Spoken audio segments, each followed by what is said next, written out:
If Ip Man, a Wing Chun master, were to face a karate master, the outcome would depend on many factors, including skill level, experience, adaptability, and strategy. Let's break down how each martial art approaches combat and how they compare in a potential matchup.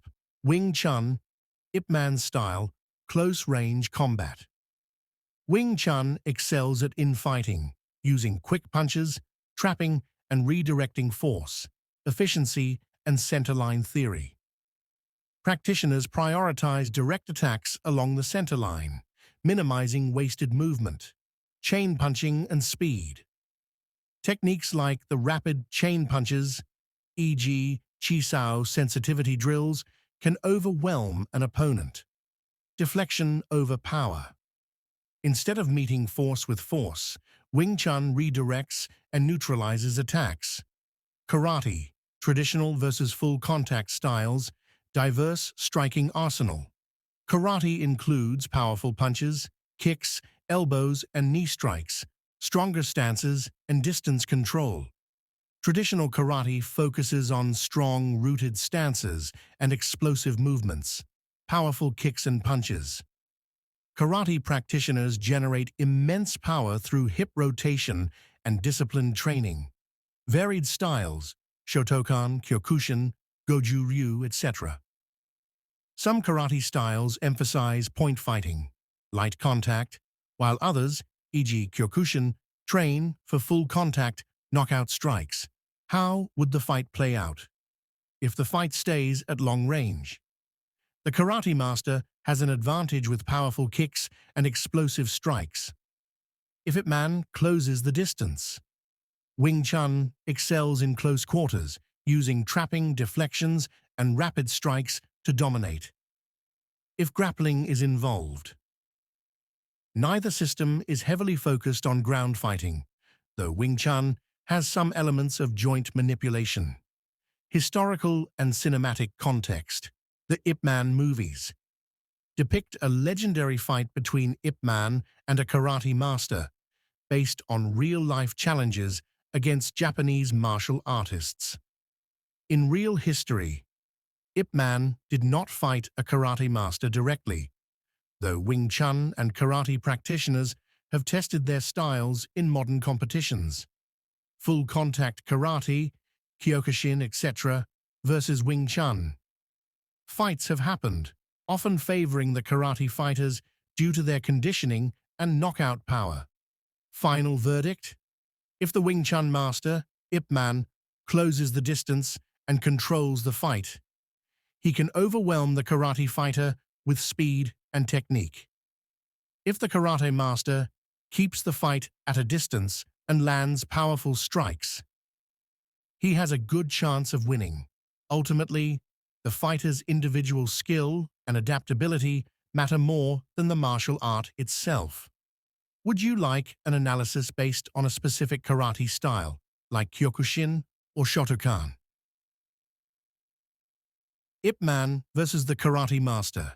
A legendary duel. The wooden doors of the old dojo creaked open as Ip Man stepped inside. His calm demeanor hid the storm of emotions swirling within. Across from him, standing tall with the discipline of a seasoned warrior, was Master Takeda, a renowned karate master from Japan. The air between them was thick with unspoken tension. Their meeting, not just a duel of skill, but a clash of philosophies. The room was silent, except for the rhythmic tapping of rain against the roof. A group of onlookers, a mix of Ip Man's students and Takeda's disciples, formed a circle around them. "Shall we begin?" Takeda asked, bowing deeply. Ip Man returned the bow, raising his hands into the Wing Chun stance, elbows in, hands forward, soft yet firm. Takeda took his stance, feet firmly planted, fists clenched like stone, his breath slow and measured. The first exchange, power versus precision. Takeda struck first, launching a blazing, fast front kick toward Ip Man's midsection. The force behind it was immense, designed to incapacitate in a single blow. But Ip Man, ever the strategist, sidestepped with minimal movement, letting the attack miss by mere inches. In the same motion, his hands flicked forward, slapping Takeda's leg aside, before countering with a rapid series of chain punches aimed at the karate master's chest. Takeda barely had time to react. He blocked the first few strikes, but the sheer speed of Wing Chun overwhelmed his defenses. Staggering back, he realized that if he stayed at this range, he would be outmatched. Shifting strategies, distance, and power. Recognizing the danger, Takeda retreated and adjusted his stance. This time, he waited, inviting Ip Man forward. The moment the Wing Chun master stepped in, Takeda exploded into motion, a devastating reverse punch.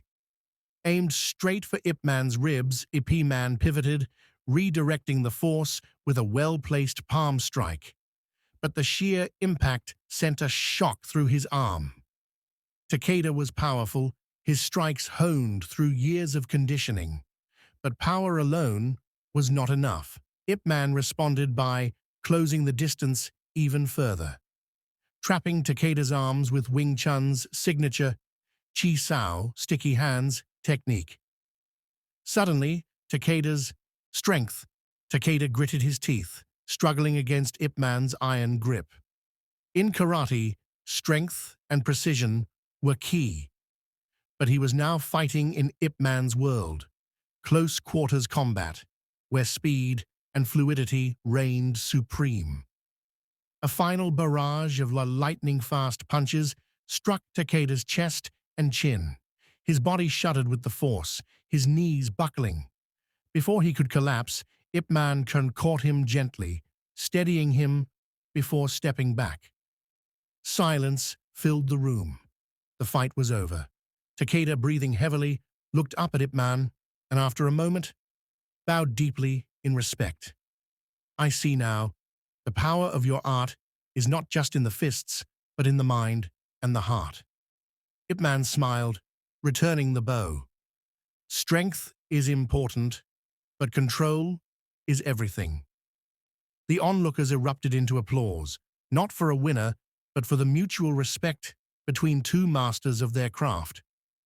The duel had ended, but both warriors had gained something far greater than victory: understanding. Ip Man versus the Karate Master, a legendary duel of honor. The wooden doors of the old dojo creaked open as Ip Man stepped inside. The scent of aged wood and incense lingered in the air, blending with the faint aroma of rain from the courtyard outside.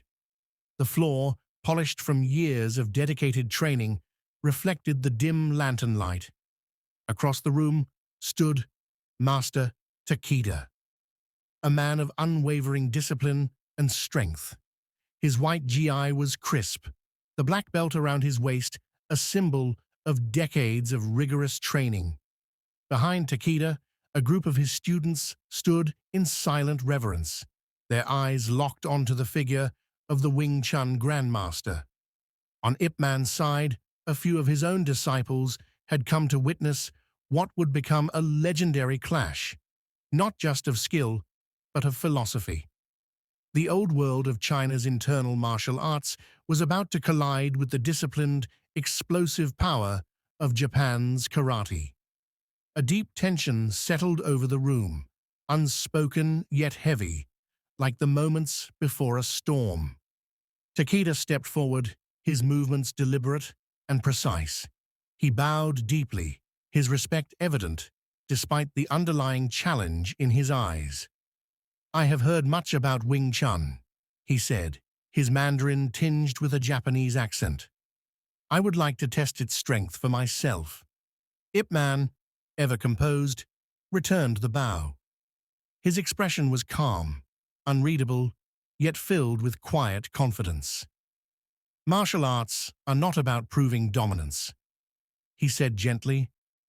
"But if this exchange will help us understand each other, then I accept."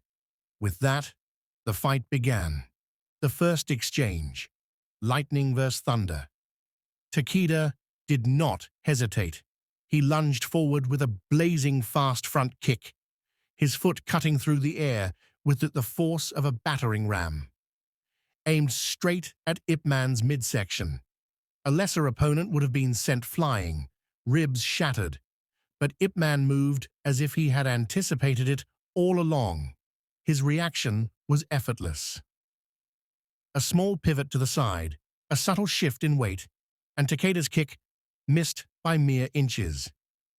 Before Takeda could retract his leg, Ip Man's hand shot out, a sharp deflection to the inner thigh, causing Takeda to momentarily lose balance.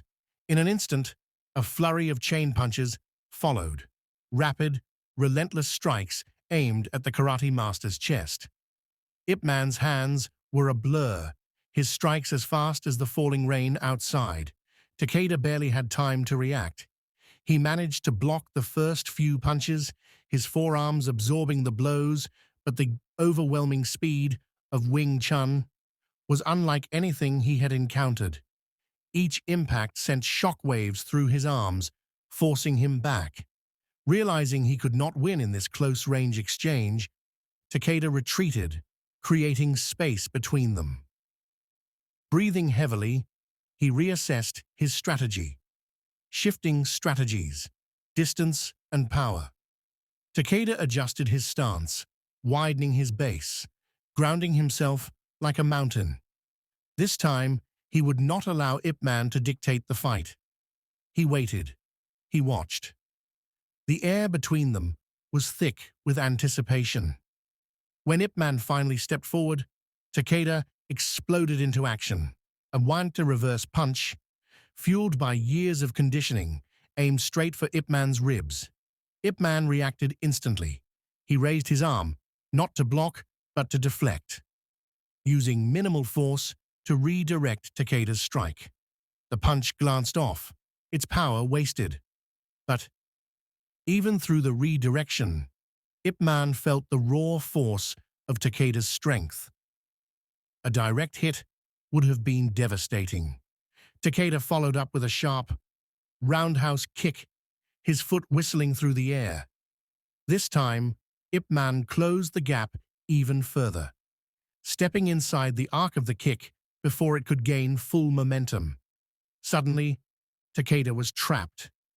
Ip Man's hands moved like water, flowing seamlessly into Wing Chun's signature Chi Sao, sticky hands, technique. His palms pressed against Takeda's wrists, nullifying his ability to strike with power.